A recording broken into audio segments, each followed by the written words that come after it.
21 horas en punto, gracias por acompañarnos, esto es Al Punto a través de TVU y permítanme darle las muy buenas noches en un contacto vía Zoom al doctor Cristian Sánchez. Él es abogado, experto en temas de criminología, con quien vamos a conversar a propósito de esa ola de violencia en Santa Cruz, La Paz. ¿Qué está pasando? Doctor Sánchez, buenas noches y bienvenido. Paola Saavedra los saluda desde los estudios de Televisión Universitaria La Paz. Gracias en primera instancia por ese contacto, bienvenido. Muchas gracias, Paola, por el espacio y por permitirme transcribir lo que uno conoce, sabe de este fenómeno a la población. Muchas gracias. Doctor, ¿qué está pasando en Bolivia? Hemos visto en Santa Cruz al menos 7 personas acribilladas en las últimas 2 semanas. Un hecho muy violento ayer en El Alto, en la sede de gobierno.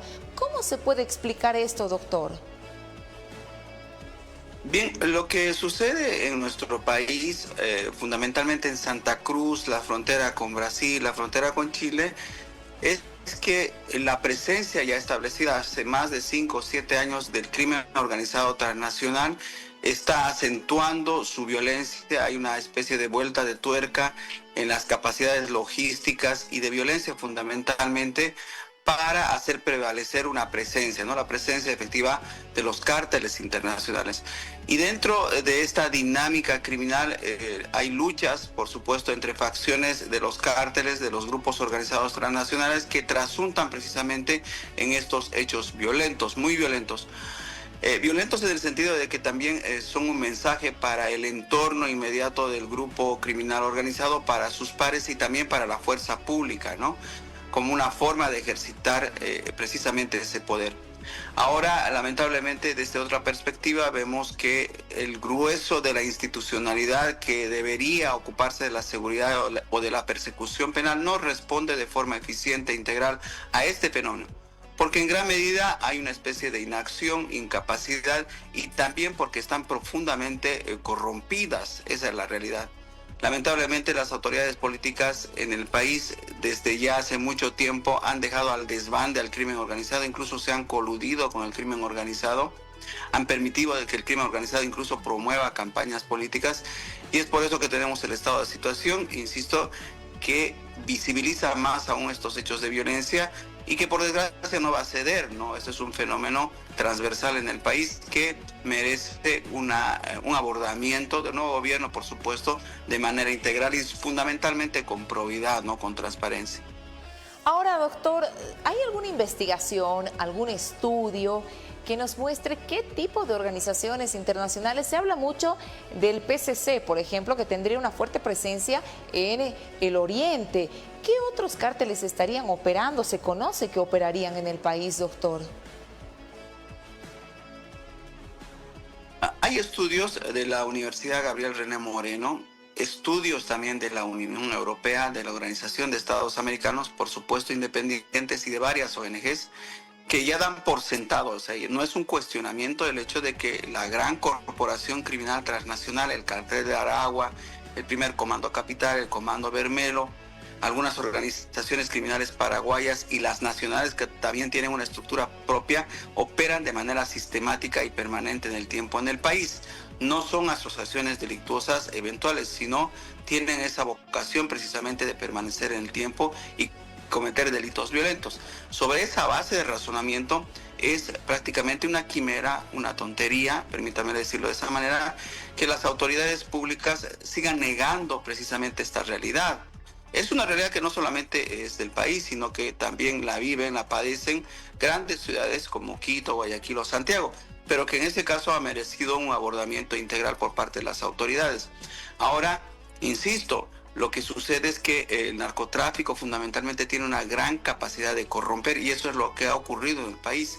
No son nuevos los hechos o son públicamente conocidos en los cuales policías, grandes jefes de la policía, directores nacionales incluso de la FLN han caído presos no solo en el país, sino en el extranjero.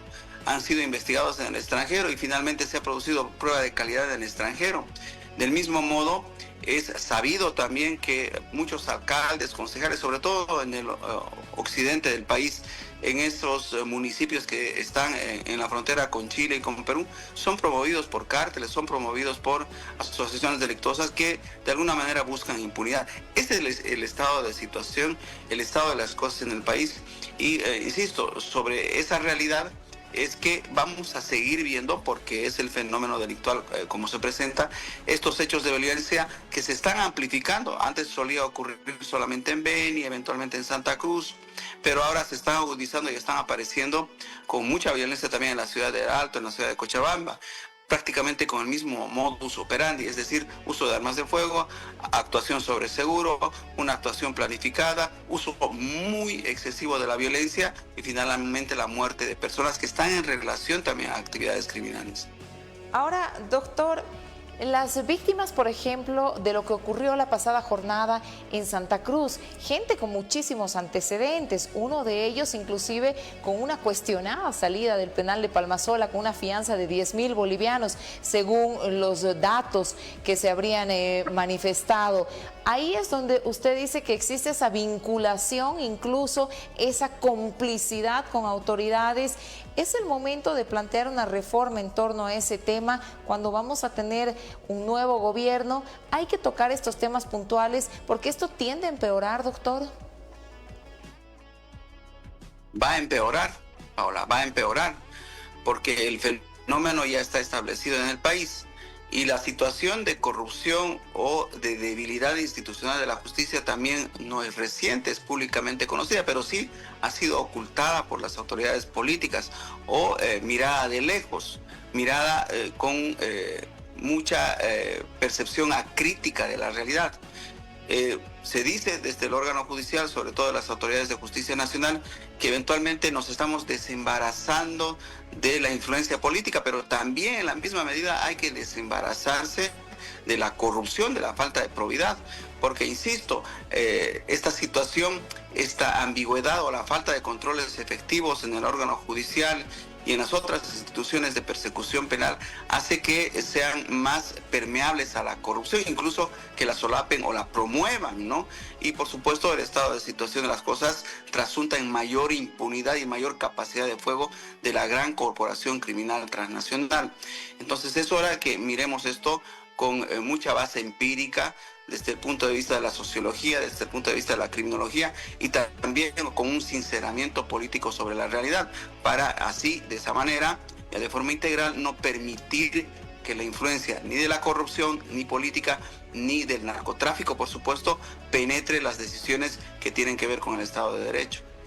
Ahora, doctor, me llama mucho la atención las declaraciones del ministro de Gobierno, Roberto Ríos, quien dice de manera textual que la fuga de Marcet habría provocado que otras organizaciones busquen adueñarse del narcotráfico, dejando este tipo de resultados. ¿Qué le dice la declaración de la autoridad de gobierno?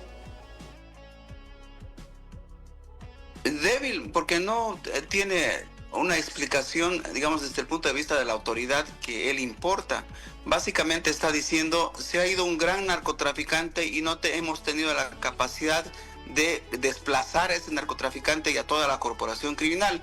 Hemos permitido que otros grupos delincuenciantes ocupen ese lugar y multipliquen la violencia. Eso es lo que básicamente está diciendo. Y eso, por supuesto, es absolutamente cuestionable, no se debe aceptar.